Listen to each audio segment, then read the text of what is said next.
الزمالك بيفوز في ثاني مبارياته ببطولة الدوحة الدولية على فريق ميراكلو الفلبيني 70-62. عاوز تشوف الملخص خش على الديسكريبشن، اول لينك هتلاقيه اضغط عليه. صفحة احمد التاشي على الفيسبوك، ملخص المباراة كامل HD. المباراة رتيبة من الزمالك، ما تنسوش برضو دي مباراة باك تو باك في بداية الاستعداد للموسم، وللأسف في مباراة أخيرة بكرة برضو اللي هي النهاردة، يعني لأن احنا بعد الساعة 12 قصاد العربي الكويتي. الزمالك طبعا يعتبر خلاص صاعد الى نصف النهائي، لانه عمره ما يخسر من العربي الكويتي فرق 30، فخلاص يبقى كده صعد لنص النهائي. الناحيه الثانيه في الحكمه وبيروت اللبنانيين، ومعاهم الفتح الرباطي، والصراع مشتعل في المجموعه الثانيه. كلام اكتر ولكن بعد الانترو. بس خلص لعب يا قلبي احمد الاحمر.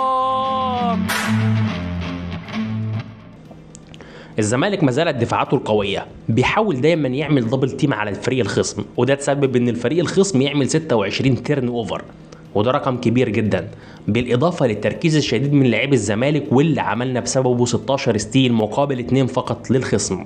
واقرب تعليق قريته على الموضوع ده ان انا كان معانا حرامي غسيل علشان نعمل العدد الكبير ده من الستيل. في المقابل الزمالك للاسف اضاع الكثير من الرميات الحره، 14 رمي حر اضاعهم الفريق، الرقم مرعب والله. وانخفضت نسبة الثلاثيات الى 24%، تحديدا 7 ثلاثيات من 29 تسديدة، وده لان بالذات ادهم العيدة الشوطر الاساسي بتاعك 1 من 7 على الثري بوينت.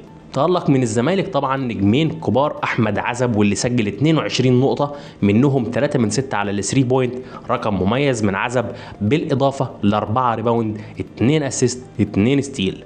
التألق الثاني كان من الصفقة الجديدة أحمد إسماعيل، وتحقيق الدبل دبل للمباراة الثانية على التوالي، 19 نقطة و10 ريباوند، ومن فيلد جول مميز 61%.